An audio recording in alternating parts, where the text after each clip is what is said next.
Bueno, hola, mi nombre es Santiago Liaudat y estoy a cargo de la clase número 7 del curso Ciencia, Tecnología y Sociedad de la Cátedra Libre Ciencia, Política y Sociedad y que se dicta en el marco del programa de capacitación docente de la UNLP con ADULP.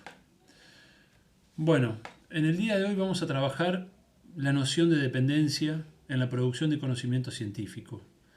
Vamos a ver por qué para nosotros esta idea, esta noción es fundamental para entender las relaciones centro-periferia y en particular para entender las implicancias que tiene la producción de conocimiento en nuestras universidades y en nuestro complejo científico-tecnológico. Bien, en primer lugar, afirmamos que el fenómeno de la dependencia constituye el punto cero de cualquier análisis sobre producción de conocimiento.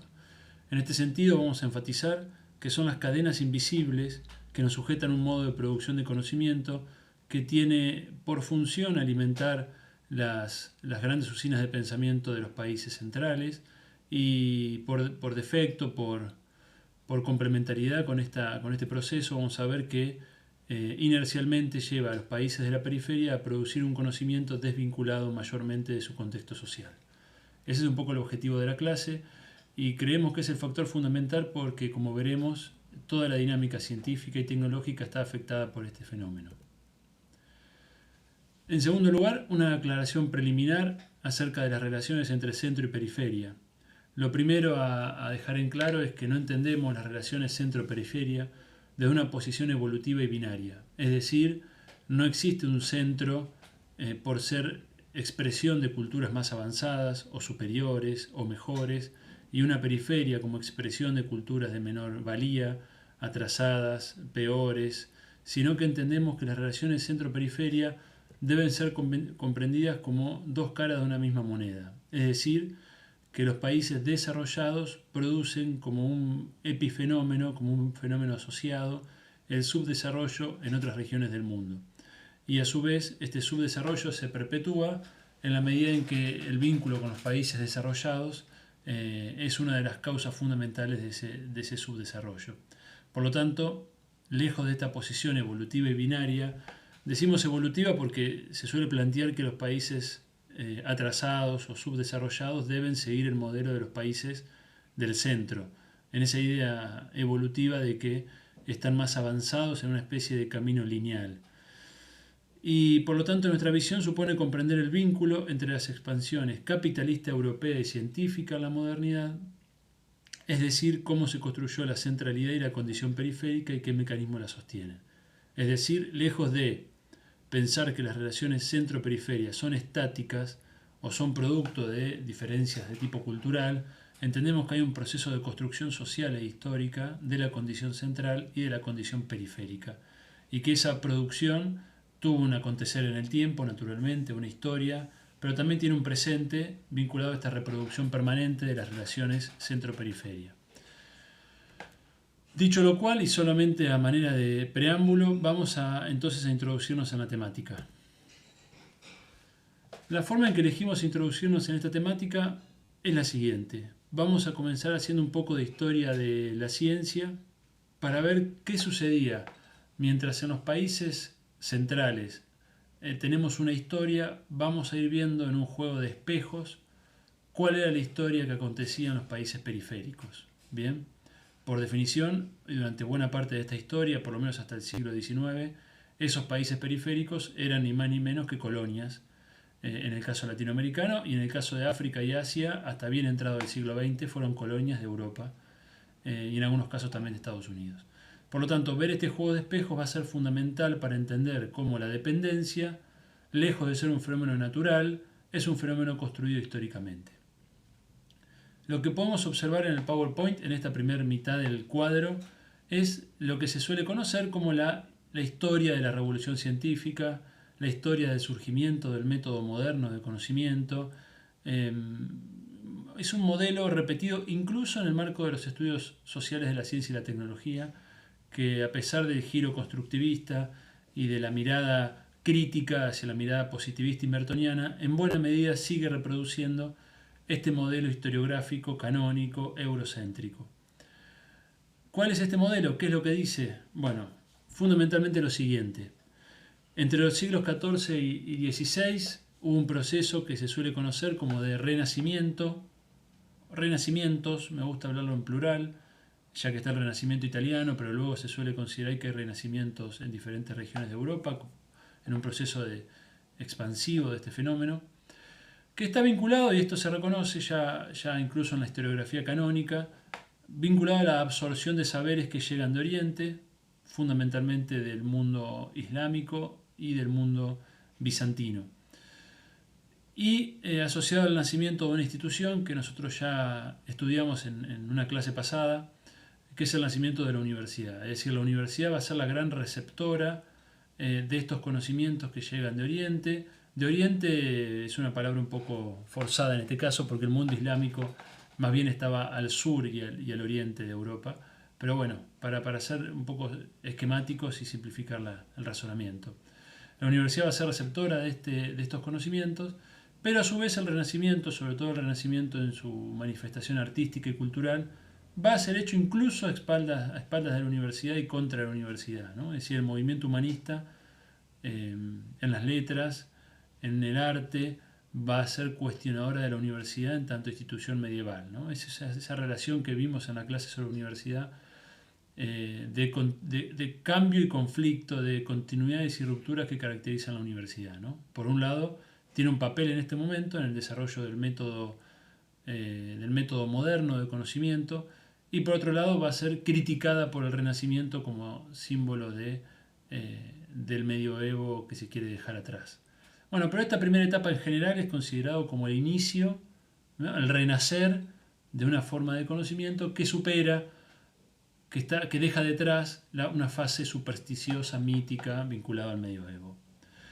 Más adelante ya tenemos en el siglo XVII y XVIII lo que se suele considerar como el nacimiento de la ciencia moderna, asociado a la institucionalización de un conjunto de dispositivos por fuera del ámbito de las universidades, que van a ser estos locus, estos lugares del saber, en los que esta nueva forma de producir conocimiento se va a desarrollar.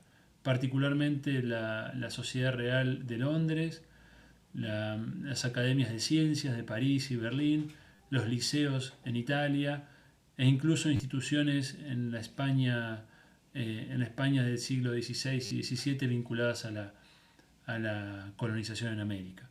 Bien, son instituciones novedosas que tienen que ver con una forma nueva de conocer, vinculado al desarrollo de métodos que tienen que ver con la deducción, con la empiria, con la contrastación, una serie de circulaciones entre estas instituciones a través de la correspondencia, en fin, algunos aspectos que ya hemos visto en clases pasadas.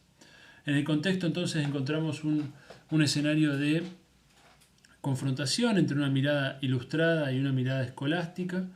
Nuevamente la universidad va a ser cuestionada, en este caso desde el pensamiento ilustrado, en el siglo XVIII en particular, y en una Europa caracterizada por el conflicto de poderes entre la burguesía y los poderes fácticos de la Edad Media que todavía existían, la nobleza en particular y la Iglesia. Es en ese contexto en el que surgen estas primeras instituciones científicas en donde se desarrolla el método moderno. En el siglo XIX encontramos la profesionalización de la actividad científica, hay un primer salto de escala en la actividad. La universidad, sobre todo a partir de la reforma humboldtiana, va a ser la institución que absorba esta profesionalización, que hasta el siglo XVII y XVIII correspondía más bien al apoyo de las coronas o al apoyo de mecenas o mismos científicos que eran parte de la aristocracia y tenían los recursos para el desarrollo de la actividad científica. A partir del siglo XIX y acompañando el proceso de industrialización, va a haber una necesidad de avanzar en la profesionalización de la actividad. Esto significa, en concreto, establecimiento de una carrera profesional con determinadas pautas burocráticas, el requisito del doctorado como inicio de la carrera científica, el desarrollo de congresos y revistas tal cual los entendemos en la actualidad, y una cierta, todavía limitada, pero una cierta masificación de la actividad que va a permitir a sectores de la burguesía, sobre todo de la pequeña burguesía, aspirar a una carrera científica, lo cual estaba vedado mayormente durante la etapa anterior, que era una ciencia aristocrática. Esta profesionalización de la ciencia hay que entenderla en el marco, por supuesto, del desarrollo imperialista, de la expansión imperialista y el eurocentramiento del mundo logrado en el siglo XIX, particularmente desde mediados del siglo XIX, cuando Europa logra una dominación de Asia y de África. Bien. En el siglo XX tenemos la industrialización de la ciencia, desde las décadas del 30, pero sobre todo a partir de la Segunda Guerra Mundial, se ingresa en lo que se conoce como la Big Science, un nuevo salto de escala en el cual aparece la política científica debido a la necesidad de los estados de regular y orientar el esfuerzo financiero que estaban haciendo en la actividad científica para la obtención de resultados, y en tanto la ciencia y la tecnología comienzan a ser vistas también como una variable fundamental del crecimiento económico y de la posición o posicionamiento geopolítico de las potencias. Surge la idea de grandes proyectos nacionales que orientan la actividad científica. Se da una política, en los países centrales se da una política de absorción de recursos humanos calificados de la periferia, es decir, se da toda una disputa por la absorción de estos recursos humanos en miras a alimentar este proceso de industrialización de la actividad científica. En el ámbito de la universidad surge el modelo norteamericano que busca articular la universidad con la empresa, que es de alguna manera una evolución del modelo humboldtiano, porque es una universidad orientada a la investigación, pero ya no con las rémoras humanistas que tenía la idea en el modelo humboldtiano, asociado a la Bildung, a la formación del carácter del ser humano, de la personalidad, sino ya asociado directamente a una idea mercantil y a una idea capitalista de universidad. Esta idea de universidad va a guiar una serie de reformas en todo el mundo que todavía están en proceso. Bien, ¿qué es esta industrialización de la ciencia y la tecnología, esta Big Science? Es un salto de escala en recursos humanos, financieros, materiales volcados en la actividad científica. Incluso aparecen técnicas de gestión de personal vinculadas a la escala que esto asume, que tienen que ver con técnicas de gestión de carácter industrial. Estamos hablando ya no de decenas de científicos detrás de un único objetivo, sino de miles de científicos con recursos millonarios detrás de un único objetivo, como puede ser la carrera espacial en el contexto de la Guerra Fría entre la Unión Soviética y Estados Unidos, o la carrera armamentista. Finalmente, en el siglo XXI entramos en la etapa que se conoce o se ha caracterizado como megaciencia. Se da un nuevo salto de escala, particularmente a partir de las décadas del 80 y 90, gracias a la utilización de tecnologías digitales, que va a permitir ya no grandes proyectos nacionales, sino el desarrollo de grandes proyectos internacionales en tiempo real. Es decir, estas tecnologías, de hecho lo vivimos creo cada uno de nosotros en nuestras prácticas, estas tecnologías significaron una revolución en la producción científica, un aumento de la productividad formidable y la posibilidad de articular proyectos de carácter internacional sin mayores dificultades. Esto a su vez va a ir de la mano con el surgimiento de empresas globales, ya no es la idea fordista de empresa del siglo XX vinculada a los capitanes de la industria, las grandes empresas nacionales de un país que se vuelven estandartes de ese país, sino empresas globales cuyos mercados son globales, que trabajan de un modo descentralizado, deslocalizado en varios países y cuyas casas matrices muchas veces son solo oficinas de I+D o oficinas de marketing o de gestión. Bien, es decir, la manufactura se deslocaliza y estas empresas actúan a escala global. Y por supuesto, estamos hablando de una época en la que se desarrolla un conflicto a partir del surgimiento de países emergentes, países que gracias a esta descentralización de la manufactura se industrializan y comienzan en cierta medida a disputar a las tradicionales potencias capitalistas en lugar de países centrales, ¿no? Particularmente nos referimos al caso de China, que está en este proceso actualmente y que nos deja la pregunta abierta acerca de si estamos caminando o si estamos ya en un mundo multipolar de nuevo tipo. Bien, con esto cerramos lo que sería una historia muy elemental, muy básica del desarrollo de la ciencia moderna desde el punto de vista institucional, desde el punto de vista de la función social, su relación con el capitalismo en cada etapa y y su relación con los modelos de universidad, para vincular con un tema de la clase anterior. Como pueden ver en este desarrollo, estamos hablando de un desarrollo de carácter fundamentalmente endógeno, es decir, que va a ir respondiendo cada cambio, cada evolución de la forma de hacer ciencia, va a ir correspondiéndose con cambios en el modo de acumulación de capital, en la estructura social, bien, por eso hicimos mención a los conflictos de poderes que rodearon determinadas épocas, a los cambios vinculados a los modos de producción, es decir, la ciencia, lejos de ser, como vamos a ver a continuación, un fenómeno importado, es un fenómeno en todo caso que se exporta. Bien, es un fenómeno que surge endógenamente, sobre todo de países de Europa Occidental, luego se incorpora a Estados Unidos y más tarde se incorpora Japón. Bien, veamos ahora qué pasa en las periferias y cómo sería esa otra historia de la ciencia, ya no contada desde los países centrales, sino contada de los países que fuimos colonia y que en buena medida, y si la clase los convence, aún lo somos, ¿no? A manera de neocolonias o de pervivencia de la colonialidad. Bien, ¿cuál es esta otra historia? Comencemos por el primer punto. Pérdida de saberes, epistemicidios. Bien. Es interesante este concepto, lo propone Ramón Grossfogel, un autor de Puerto Rico, que va a decir que la Europa moderna se instala, se consolida en base a una serie de epistemicidios, es decir, destrucción de otras epistemes, de otras formas de conocimiento. Nosotros vinculamos aquí esta idea, que no está de este modo articulada en Grossfogel, es una licencia que nos tomamos, la articulamos con la idea de renacimientos. Bien, porque en buena medida, en nuestra lectura, esta absorción de saberes que se da en Europa va de la mano con una pérdida de saberes en regiones periféricas.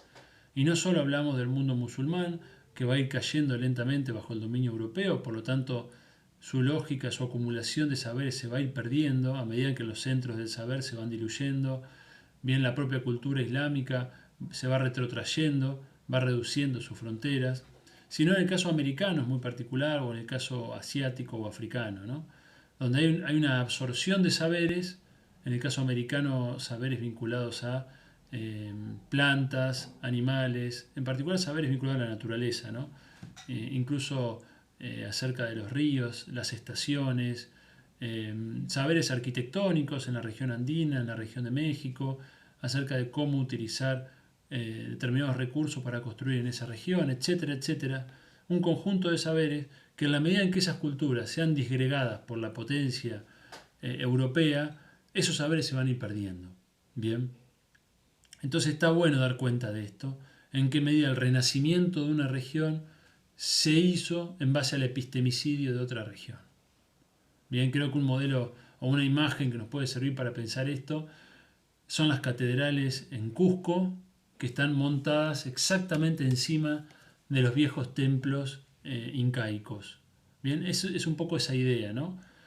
La instalación y el surgimiento de la cultura europea, el renacimiento se hizo en base al epistemicidio. Y ahí ya, por supuesto, la historia pasa a ser distinta. Bien, ya en las periferias vamos a tener situaciones completamente distintas. Veamos ahora los puntos que siguen. ¿Qué pasó en el momento siguiente, siglo XVII y siglo XVIII? Las universidades que en Europa van a ir absorbiendo el fenómeno de la modernidad con resistencias, pero también con aportes, van a ir siendo parte de ese proceso complejo, van a ser en cambio en la periferia universidades netamente coloniales, es decir, puestas en función del desarrollo de la administración colonial y sus necesidades inmediatas. Por lo tanto, el desarrollo fundamental va a estar en el derecho, vinculado a la administración colonial, en la medicina, vinculado fundamentalmente a la salud de las clases altas, tengan en cuenta que no existen sistemas de salud en esa época, y a la teología vinculada, por supuesto, a la dominación de las almas, ¿no? En ese caso estamos hablando de la evangelización americana. Hay que dar cuenta, por supuesto, de fenómenos contradictorios, no todo es tan lineal, esto lo trabajamos en la clase sobre universidad, porque en el caso de Hispanoamérica, por ejemplo, la ilustración se va a dar en el marco de la universidad. Y esto no deja de ser llamativo y da cuenta también de las hibridaciones y particularidades que se dan en el contexto periférico. Mientras que en Europa la ilustración se hace en buena medida contra la universidad, en América Latina la ilustración se realiza en la universidad. Bien, esto va a ser muy importante para tener en cuenta luego, por ejemplo, el papel de la Iglesia, ¿no? En buena medida la Ilustración en Europa es secular, es un discurso antieclesial, mientras que la Ilustración americana en muchos casos va a ser llevada adelante por los propios clérigos, miembros de la Iglesia, ¿no? Es interesante ver estas diferencias. Y mientras que en el caso europeo el conflicto de poderes que rodea el desarrollo de la ciencia moderna es el conflicto que caracteriza el surgimiento del capitalismo, es el conflicto entre burguesía y nobleza e iglesia, en el caso americano, es el caso periférico, ¿no? Pero me voy a ir centrando en América para ir a lo que nos importa. El conflicto que va a rodear el surgimiento de las universidades es el conflicto con los indígenas y con grupos subalternos. Bien, los indígenas, que son los nativos del territorio americano, y grupos subalternos, criollos pobres, esclavos, libertos, indígenas que son parte ya de la sociedad colonial y que van a ir produciendo diferentes tipos de conflictos. Bien, se dan cuenta que los conflictos son de diferente carácter. En América Latina no tenemos el desarrollo de una burguesía, este es algo que va a caracterizar la historia latinoamericana. En cambio, en Europa estamos hablando de una burguesía pujante en lucha contra poderes fácticos anteriores y que en esa lucha también va a ir forjando su identidad, ¿no? En el caso americano, la clase dominante, que no es una burguesía en el sentido europeo, es una clase dominante local, en cambio va a forjar su identidad en la lucha contra los nativos americanos y contra los grupos subalternos. Y nótese que no hay todavía en el siglo XVII y XVIII instituciones científicas en América Latina.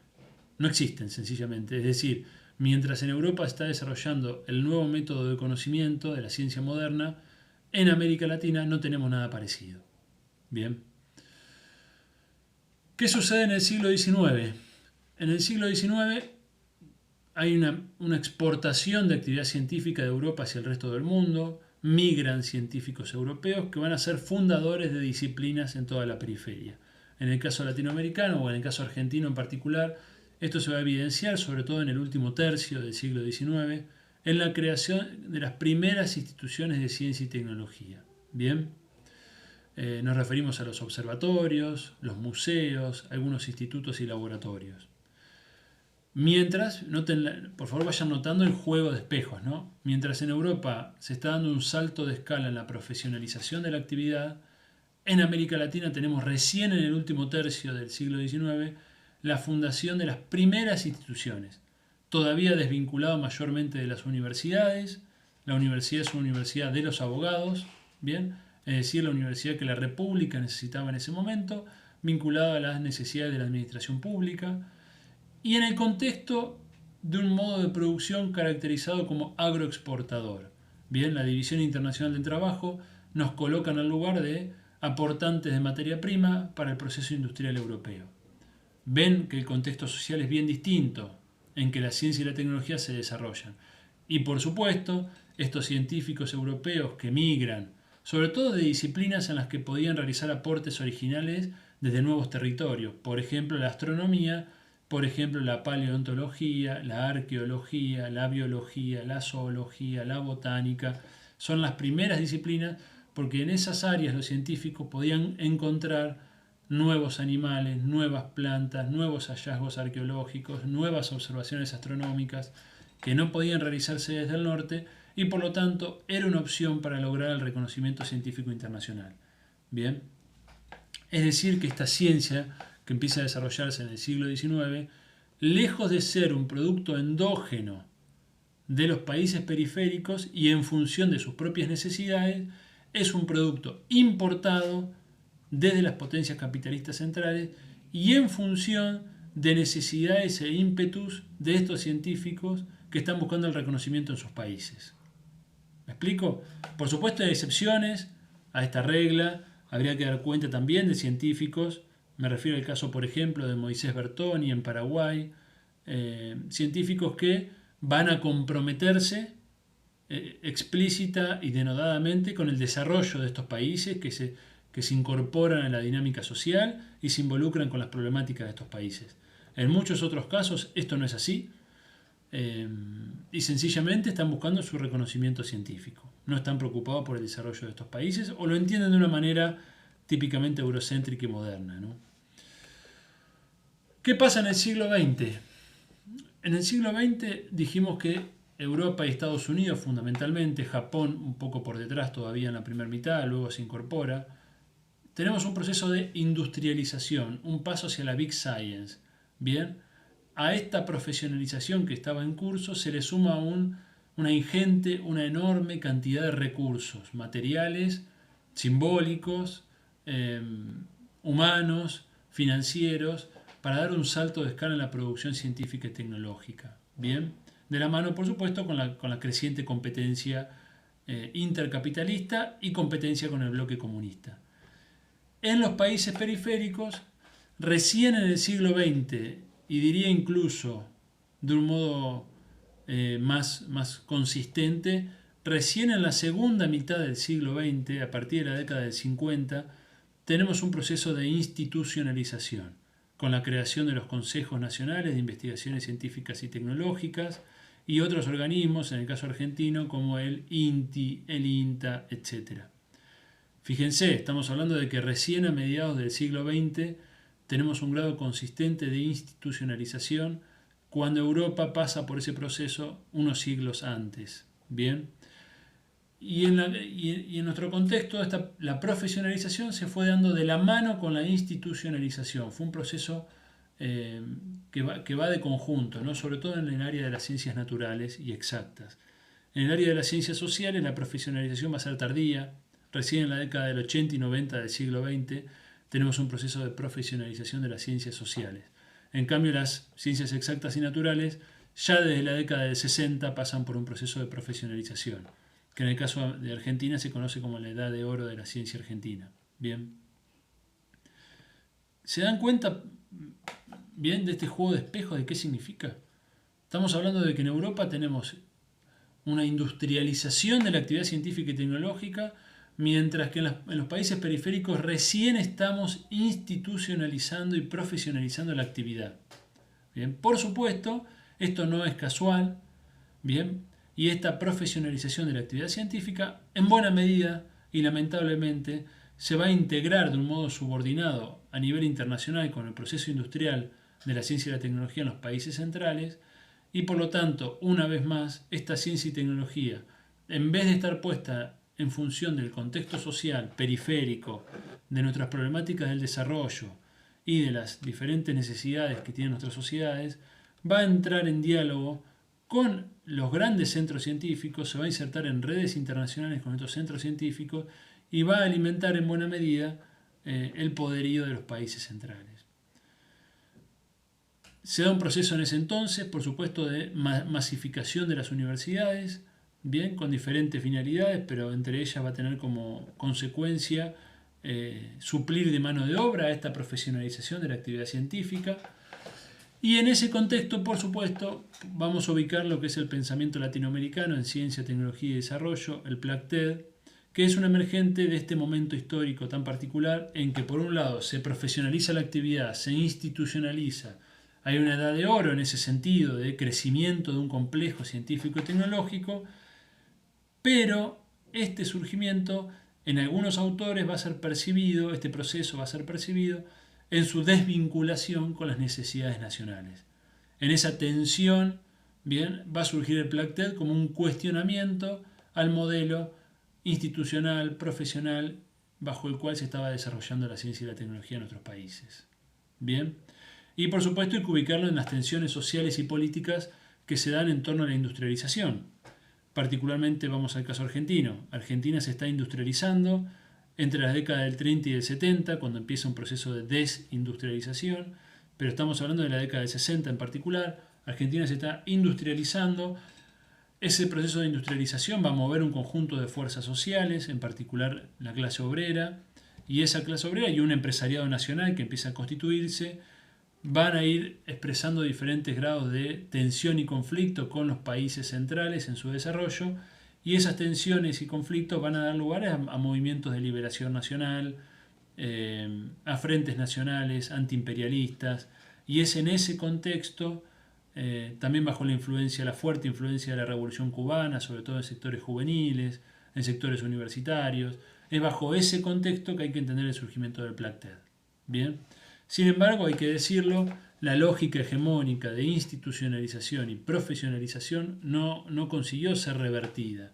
Si bien Placted tuvo influencia en una serie de organismos, sus posiciones e iniciativas tuvieron cierto anclaje institucional, hay que decir sin embargo que, por ejemplo en el caso argentino, fue la figura de Bernardo Husey, que expresa una visión positivista, eurocéntrica de la actividad científica, la que se logra imponer. Bien. Por supuesto hay que decir también que esta imposición no fue solo una imposición de ideas, sino que cada gobierno militar que estuvo al frente colaboró con que este proceso de institucionalización y profesionalización bajo la égida eurocéntrica, asociado a grandes centros internacionales, desvinculado de nuestro contexto social, bueno, cada uno de estos gobiernos militares colaboró en este sentido. Bien, podríamos mencionar la Noche de los Bastones Largos en el año 66 o la persecución ideológica iniciada por la dictadura del 76. Bien. Por último, ¿qué es lo que se corresponde en América Latina con la megaciencia en los países centrales? Bueno, lo que se corresponde, lamentablemente, es una pérdida de autonomía en ciencia y tecnología, porque aún en la etapa anterior, con todo lo que dijimos, había un cierto margen gracias al proceso de industrialización en curso, al surgimiento de este empresariado nacional, de un sector de la clase política que asume una mirada nacional. Eso se va perdiendo en el contexto latinoamericano, en particular argentino más en concreto. Se va perdiendo en base a la desindustrialización, el aumento de la pobreza, el neoliberalismo, la cooptación de una parte de la clase política bajo las miradas de la globalización. Entonces, el resultado va a ser que nuestra ciencia va a quedar incorporada al esquema de la megaciencia global. Se dan cadenas globales de producción de conocimiento en los que el trabajo cognitivo de la periferia se reduce cada vez más a un trabajo gris, rutinario y monótono, de calidad. Esto es importante decirlo porque muchas veces se toma como parámetro de calidad de la actividad científica a la excelencia. Bueno, por supuesto, mucho de este trabajo que se vinculan con las redes internacionales, con los grandes proyectos internacionales, es un trabajo de excelencia. Ahora bien, dentro de la cadena global de producción de conocimiento, es el último orejón del tarro, es el último eslabón, es el trabajo rutinario, repetitivo. Hay un trabajo muy interesante publicado por Pablo Kramer y Adriana Feld en la revista Ciencia, Tecnología y Política número 4, que ahí muestran justamente esto, ¿no? Toman grandes proyectos internacionales y van a analizar el papel que los grupos latinoamericanos tienen en ese proyecto, en esos proyectos, y confirman justamente esto, ¿no? En general no tienen participación en la elaboración de la teoría, tienen una labor cognitiva de tipo rutinaria, generalmente es acumulación de datos, análisis de datos, bien, mientras que la visión global del proyecto, la orientación del proyecto, las lecturas teóricas de fondo, las hacen los grupos centrales.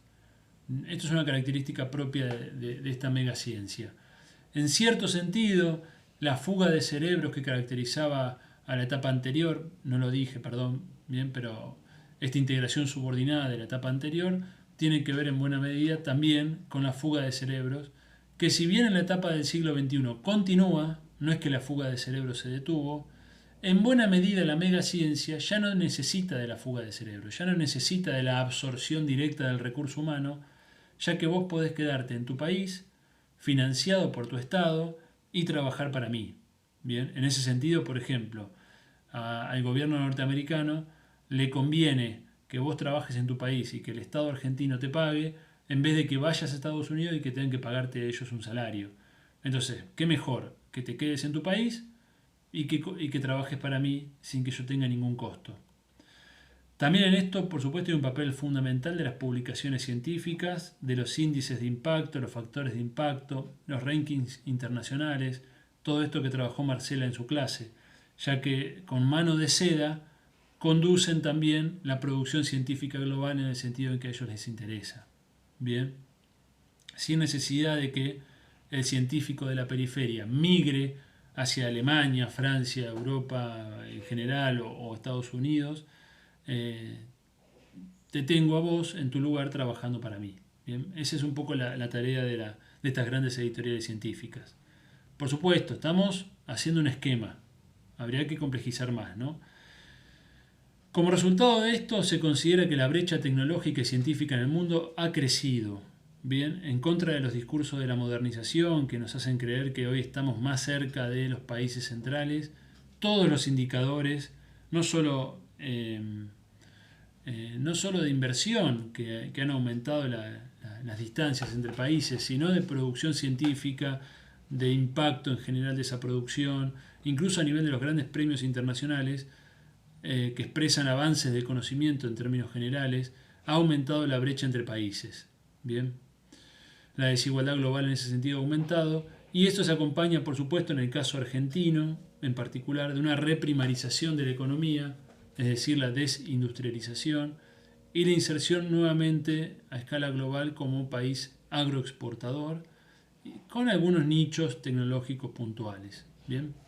Y acá la pregunta que surge y cierra este cuadro tiene que ver con si esta multipolaridad de la mano del surgimiento de los países emergentes no representa una oportunidad para países como el nuestro para desvincularnos de estos grandes proyectos internacionales, sobre todo europeos y norteamericanos, que nos ubican en este lugar de periferia subordinada, si no representan una oportunidad la vinculación con estas potencias emergentes, con estos países emergentes, para repensar nuestra inserción internacional.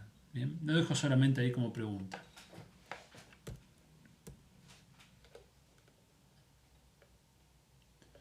Bien, veamos cuáles son los efectos de la dependencia en dos niveles. Por un lado, a nivel material, por otro lado, a nivel cognitivo. Bien, a nivel material. Bueno, en primer lugar, se produce una desvinculación entre ciencia, tecnología y sociedad. Es por esto que desde la Cátedra Libre decimos que tenemos un complejo científico-tecnológico y no un sistema nacional de innovación. ¿Por qué? Porque tenemos un complejo de instituciones científicas y tecnológicas, esto no hay duda. Bien, Argentina tiene un complejo, de hecho, importante. Ahora bien, estas instituciones están mayormente desarticuladas entre sí y desarticuladas de las necesidades sociales, productivas y ambientales de nuestro país, que es lo que constituiría un sistema. Es decir, ¿cuándo tenemos sistema? Como diría Sábato, Jorge Sábato, cuando se da un triángulo de interacciones entre gobierno, ciencia, tecnología y sociedad, demanda social. Podríamos decir, en cierto sentido, yendo a un tema de coyuntura, que esta coyuntura del coronavirus y de la pandemia logró, en cierto sentido, construir sistema, por lo menos localmente y parcialmente, ¿no? Para responder a la problemática del coronavirus. Bien, ahí podríamos decir, ese es el camino en la construcción de un sistema. Bien, esperemos que sea duradero y queremos que así sea, estamos haciendo todo lo posible. Mientras tanto, la realidad, no solo en Argentina, sino en la periferia en general, es que tenemos complejos, no sistemas, complejos que están más preocupados por la agenda científica internacional que por la agenda nacional de desarrollo. Por eso decimos que tenemos una desvinculación entre ciencia y tecnología y sociedad. Ese es el primer punto. El segundo punto, por supuesto, es que hay una fuga de recursos. Bien, no solo la fuga de cerebros, hay una frase aquí que suele utilizarse que es: tenemos un CONICET fuera del país. Los números están en discusión, yo les voy a pasar algo de bibliografía al respecto.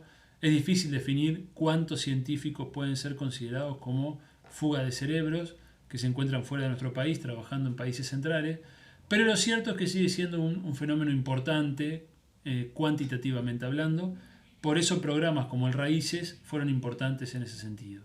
Entonces hay una fuga de recursos que se expresa, por un lado, en fuga de cerebros, recursos humanos de alto nivel, que le costaron mucho al Estado y al país formar, que se van.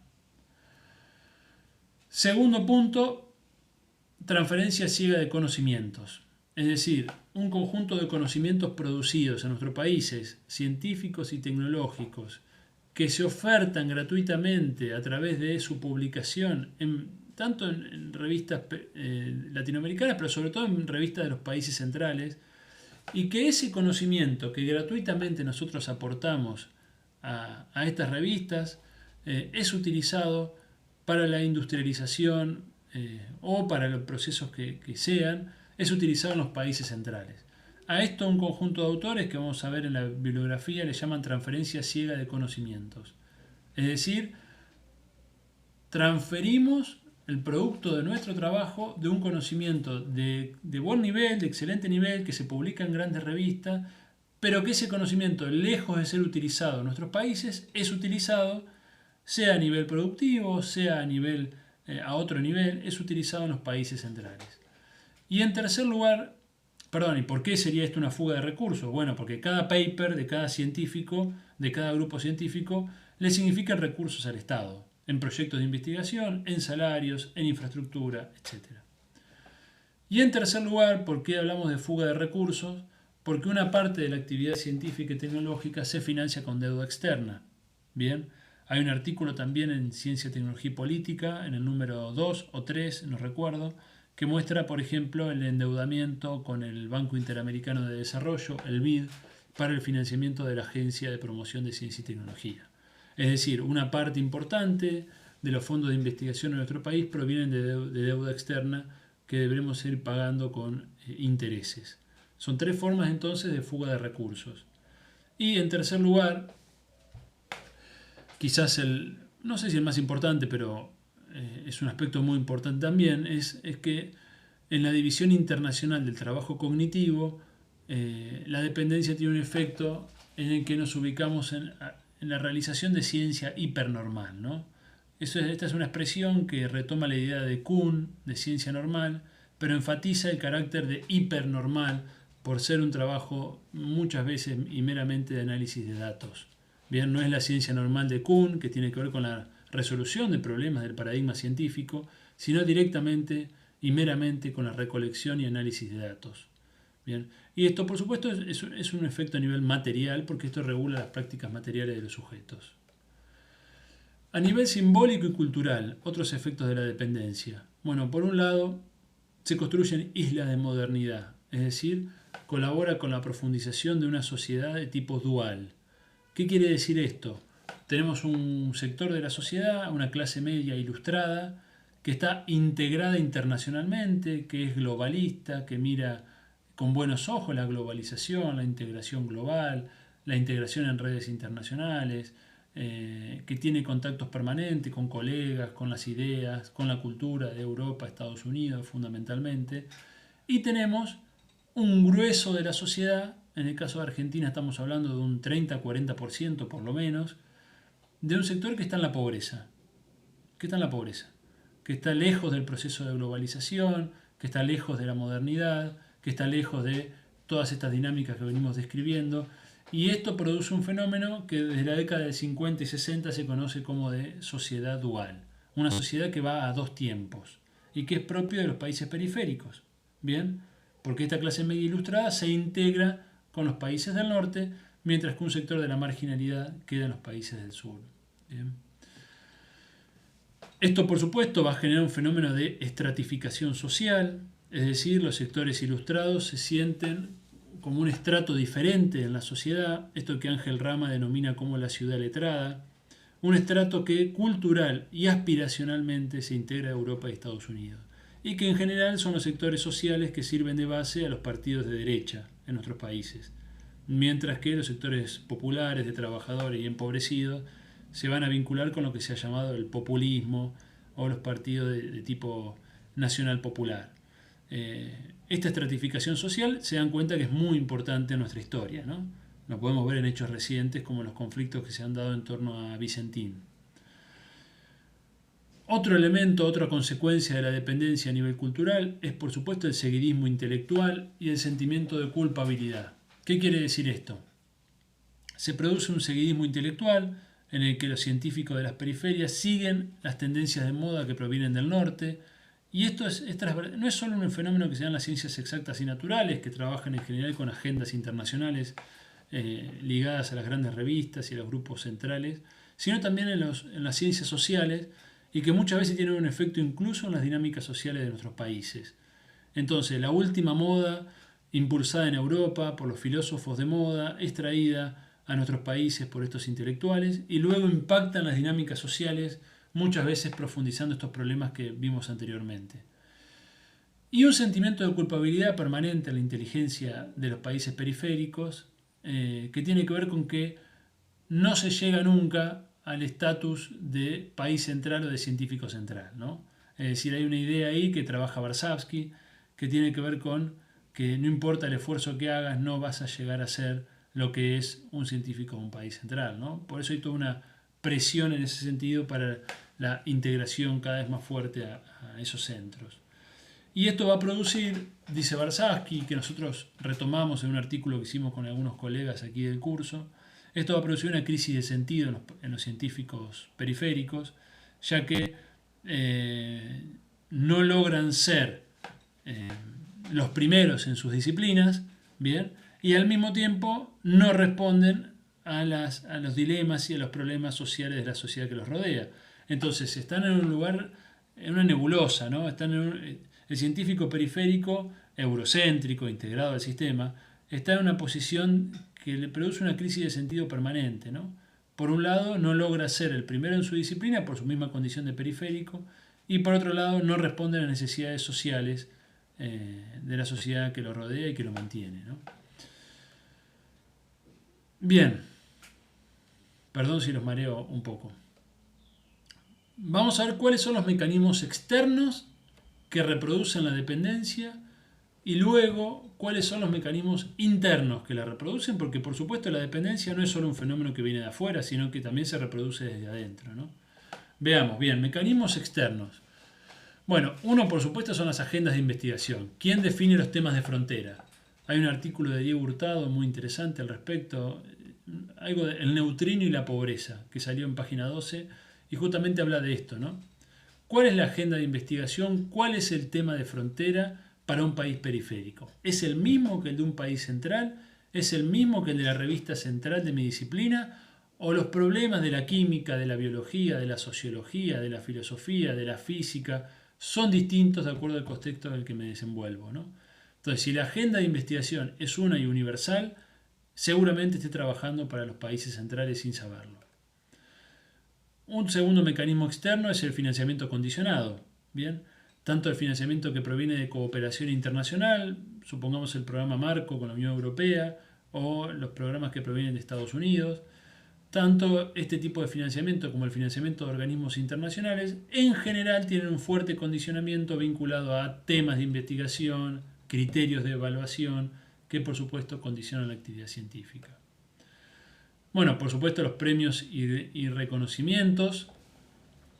Los premios tienen una labor muy importante en guiar a los investigadores, a los científicos, hacia lo que debe ser o hacia lo que es considerado un buen trabajo científico, y por lo tanto el premio y el reconocimiento actúan como este modelo normativo a seguir, ¿no? Y por supuesto el premio al que se aspira normalmente no es el premio de ser reconocido por la Confederación de los Trabajadores de la Economía Popular, por el aporte que el científico hizo a un proceso productivo de la economía popular, o el premio de ser reconocido por una cámara empresarial local, por el aporte que un científico hizo a su proceso productivo, sino que el premio al que generalmente se aspira es el premio europeo, norteamericano, el premio de la Sociedad Internacional de la disciplina a la que pertenezco, en general gobernada por estos mismos países. Bien, entonces premios y reconocimientos son muy importantes como regulador de la actividad.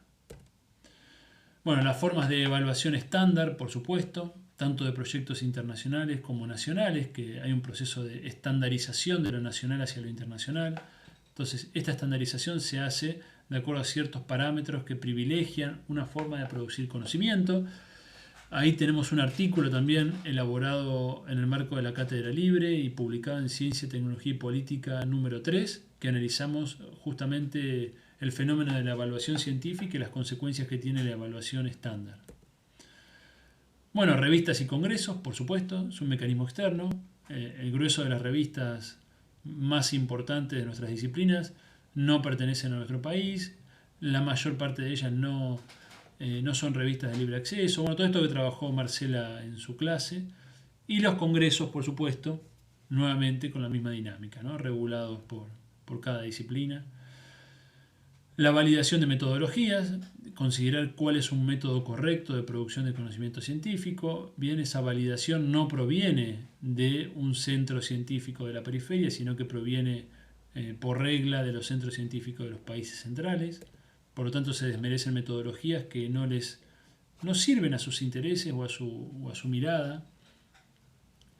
Por supuesto, organismos internacionales, difusores de política científica, en su momento la OEA, la UNESCO, la CEPAL, actualmente fundamentalmente la OCDE, ¿no? La Organización para la Cooperación y Desarrollo Económico, que reúne a los principales países capitalistas, a las principales potencias, y que es un verdadero think tank, ¿no? Es un verdadero difusor de política científica y universitaria, y que tiene una incidencia muy importante sobre la gestión de ciencia y tecnología en nuestros países.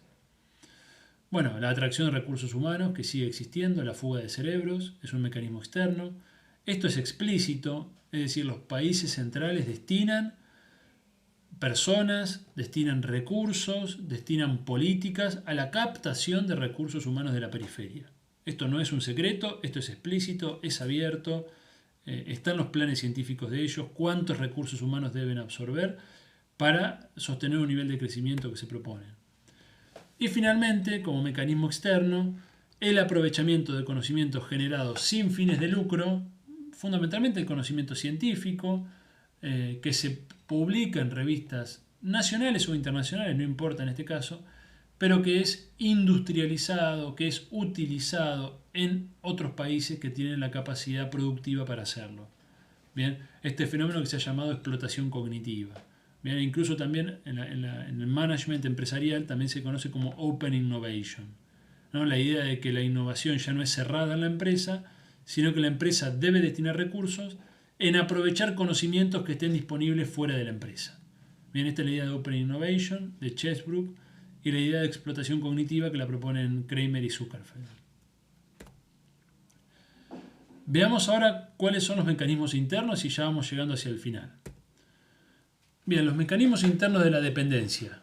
El primero, por supuesto, la ideología positivista, el cientificismo, aspectos que ya hemos visto en este curso, que es la dimensión cultural fundamental de la comunidad científica, ¿no? La idea de que hay una única frontera de conocimiento, de que la ciencia es una empresa de la humanidad y por lo tanto cada científico debe aportar su granito de arena, la descontextualización de la producción de conocimiento, etcétera, etcétera. La idea de que hay un único método válido de producción de conocimiento, la negación de los intereses en la actividad científica, etcétera. Un segundo punto, un segundo mecanismo interno, es la aversión al riesgo y las estrategias de supervivencia en el sistema. ¿Qué quiero decir con esto?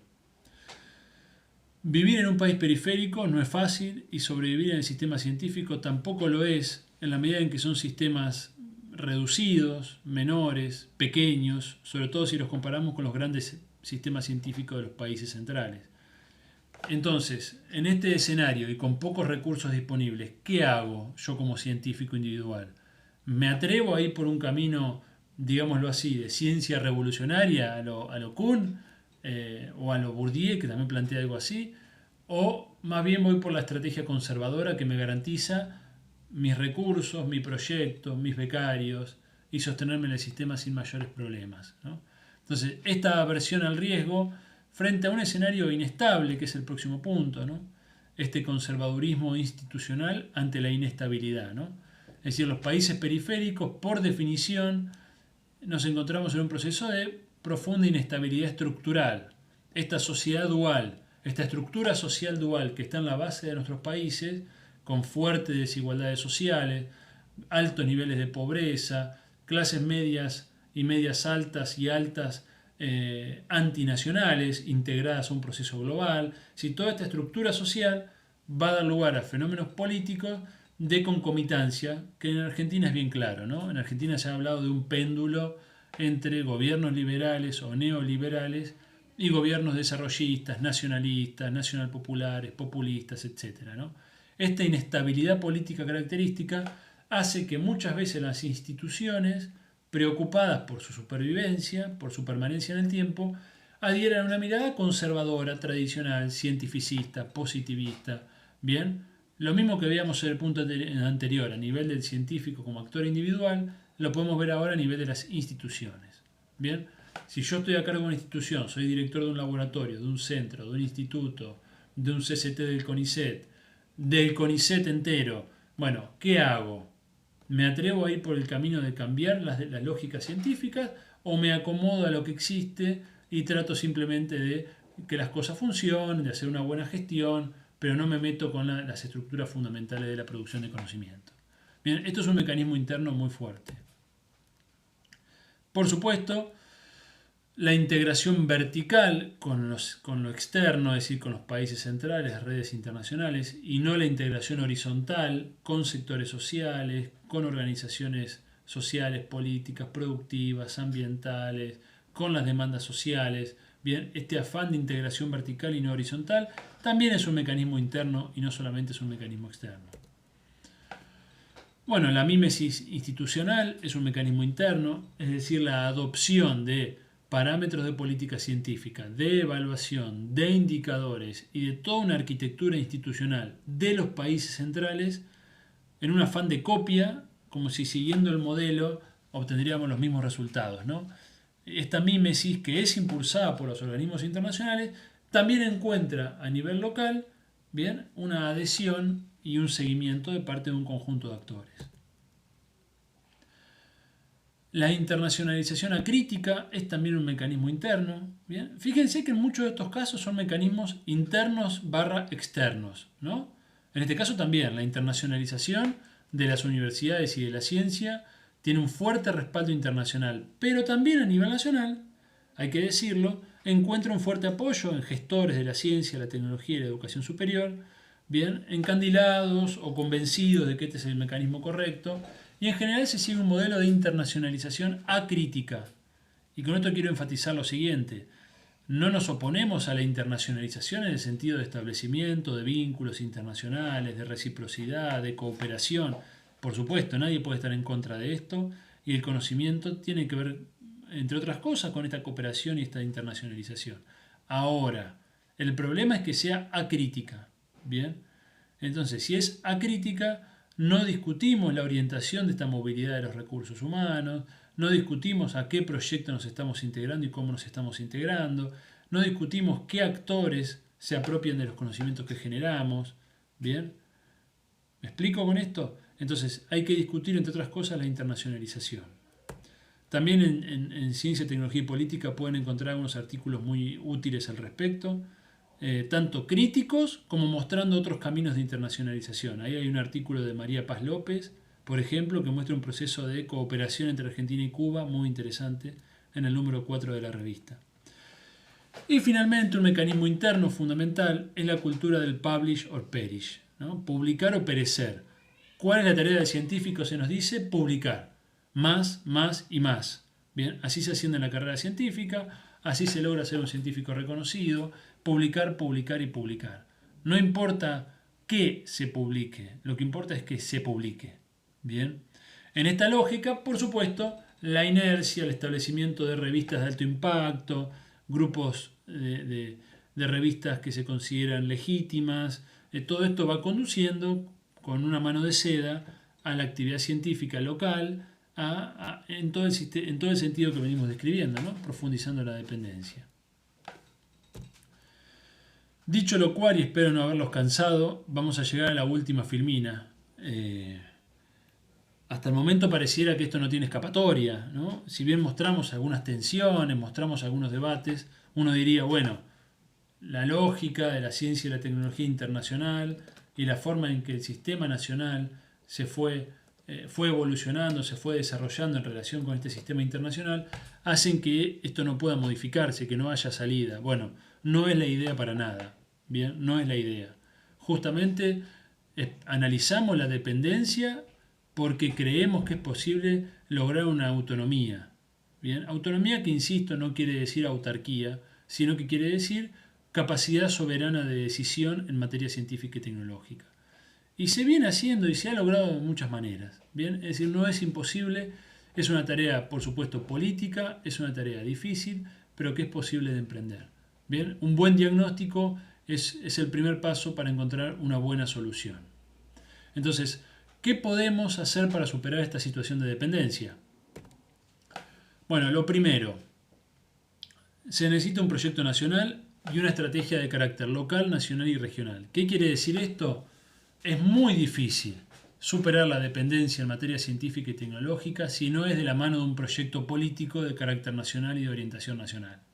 Si el proyecto político no acompaña, por supuesto hay cosas que se pueden hacer, pero en términos generales la orientación del sistema no se puede cambiar. Y esta estrategia no solamente es nacional, es local a nivel de la institución, a nivel de mi región, es nacional y es también regional latinoamericana. Bien, sin esos niveles, es decir, una política que solamente se impulsa a nivel nacional, pero que no está acompañada de cambios en el nivel local, o que se impulsa a nivel nacional y no está acompañada de cambios en materia de política internacional, también tiene un límite muy claro. Bien, este alineamiento igual en general se da cuando un proyecto nacional asciende al gobierno. En segundo lugar, necesitamos de indicadores propios. Ha habido esfuerzos en ese sentido. La red de indicadores de ciencia y tecnología de América Latina, el desarrollo de los manuales de Bogotá, de Buenos Aires, de Santiago, algunos de ellos no terminados, pero iniciados, son muy interesantes, ¿no? Ahí también tenemos un artículo en Ciencia, Tecnología y Política al respecto, un artículo de Fernanda Beigel en el número 3, que justamente trabaja esta temática. Necesitamos desconectarnos de los rankings internacionales, necesitamos desconectarnos de los indicadores internacionales, elaborar indicadores propios de calidad científica, indicadores propios de educación superior, de cooperación científica, ¿a partir de qué? De criterios de importancia para nuestras sociedades, para nuestros países, para nuestros problemas del desarrollo. Luego, en un segundo momento, habrá que pensar cómo compatibilizamos los indicadores propios con los indicadores internacionales para tener posibilidades de comparar, etc. Bien, pero el objetivo fundamental de un indicador, que es el elemento fundamental que tiene el gestor de ciencia y tecnología para hacer política científica y tecnológica, el elemento fundamental de ese indicador es que el indicador trate de captar actividades científicas y tecnológicas en función de necesidades sociales predefinidas por el proyecto nacional. En tercer lugar, necesitamos modificar las formas de evaluación. También en esto tenemos antecedentes, ¿no? Como los proyectos de desarrollo tecnológico y social del CONICET, los proyectos de innovación y transferencia en áreas prioritarias, los PITAP que desarrolló la SIC, o incluso los proyectos de la unidad COVID-19 actualmente en curso del Ministerio de Ciencia y Tecnología. Es decir, hay antecedentes, se puede modificar la forma de evaluación y es preciso salir del modelo estándar, tal cual lo planteamos en el artículo de la revista, e ir hacia un modelo múltiple que contemple diferentes trayectorias, diferentes necesidades y donde publicar sea uno de los ítems, pero no el único ni el más importante. Bien, ya que la evaluación es la zanahoria que todo científico persigue. Si uno modifica la evaluación, modifica también las culturas, modifica las prácticas. Por eso es tan importante hablar de evaluación a la hora de hablar acerca de cómo salir de la dependencia. En cuarto lugar, por supuesto, y de la mano con el primer punto, la integración sur-sur. Bien, acá habría que hablar incluso ya más allá de América Latina, ¿no? La vinculación con potencias emergentes de Asia, en particular con China, la relación con países de África, con otros países de Europa, con Rusia. Es decir, hace falta rediscutir todo el proceso de internacionalización acrítica y caminar hacia un proceso de internacionalización crítica, selectiva, inteligente. Inteligente, ¿qué quiere decir? En función de nuestras necesidades, que es el proceso que hacen los países centrales y las potencias emergentes. China, Estados Unidos, Francia, Alemania también tienen internacionalización, pero lo hacen en función de sus necesidades. Entonces hay que pensar formas de circulación de recursos humanos, políticas de publicación de los conocimientos, políticas de congresos para el encuentro entre científicos que tengan que ver justamente con esta mirada de integración sur-sur.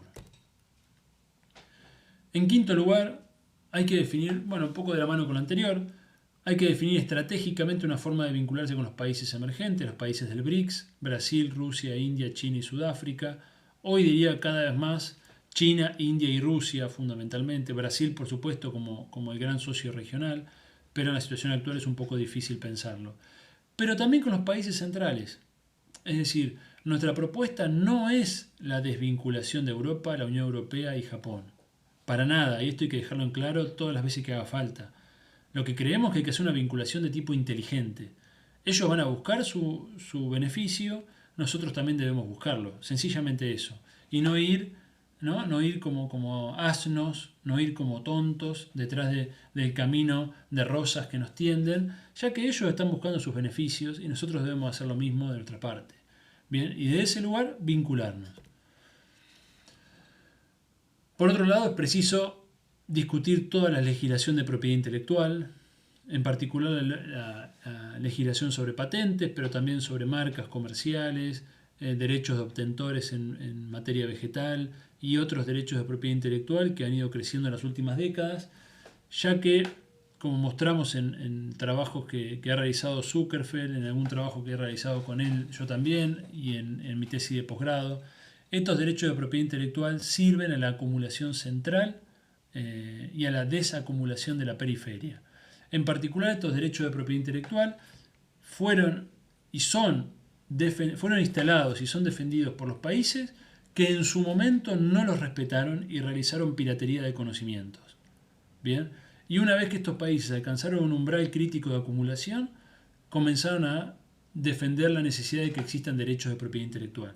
Y esto fue así en el caso norteamericano, en el caso alemán, en el caso de China, que ahora, ya habiendo alcanzado un umbral crítico de acumulación, empieza a cambiar su posición respecto a los derechos de propiedad intelectual, luego de haber sido el gran pirateador de la propiedad intelectual durante décadas. Pero esto no es patrimonio exclusivo de los chinos, esto hay que decirlo, ¿no? Porque en las últimas décadas vimos la lucha entre Estados Unidos y China, Estados Unidos planteando la necesidad de que China respete la propiedad intelectual. Bueno, hay que decir que Estados Unidos fue el gran pirata de conocimientos del siglo XX y primera mitad del siglo XIX y primera mitad del siglo XX, ¿no? E incluso hoy todavía hay formas de apropiación de conocimiento que podrían caber dentro de la piratería, incluso en el caso de Estados Unidos. Entonces, la piratería de conocimientos, el aprovechamiento de conocimientos producidos por otros es una constante en la historia del capitalismo y nosotros no podemos aferrarnos a los derechos de propiedad intelectual como si tuviéramos algo que defender, ¿no? Sencillamente debemos optar por una estrategia que nos permita acceder a los conocimientos que necesitamos sin quedar atados a estas triquiñuelas legales de la propiedad intelectual. Y finalmente, y para cerrar, nada de lo anterior es posible si no tenemos un pensamiento propio en ciencia y tecnología. Por eso, espacios como este curso, espacios como la Cátedra Libre y espacios como los generados por otros colegas en todo el país, que recuperamos el pensamiento latinoamericano en ciencia, tecnología y desarrollo, y que proponemos de alguna manera actualizarlo, y que proponemos un nuevo pensamiento latinoamericano en ciencia, tecnología y desarrollo, tiene que ver justamente con todo lo anterior. No es posible cambiar las prácticas si no nos atrevemos a pensar de un modo distinto. Bien, entonces un poco la invitación de este curso, que ya va llegando a su cierre, tiene que ver con eso. Problematizar prácticas, atrevernos a pensar, formarnos en esa otra mirada, para luego, cuando nos toque ser directores de beca, directores de institutos, directores de proyectos, o incluso gestores de ciencia y tecnología a nivel de una facultad, de una universidad o de un ministerio, poder llevar adelante algunas de estas medidas que hacen al logro de una autonomía en materia científica y tecnológica. Bien, bueno, eso es todo por hoy. Les agradezco. Luego les adjunto en la página web la bibliografía y la consigna de trabajo. Muchas gracias y espero que no les haya resultado muy pesado.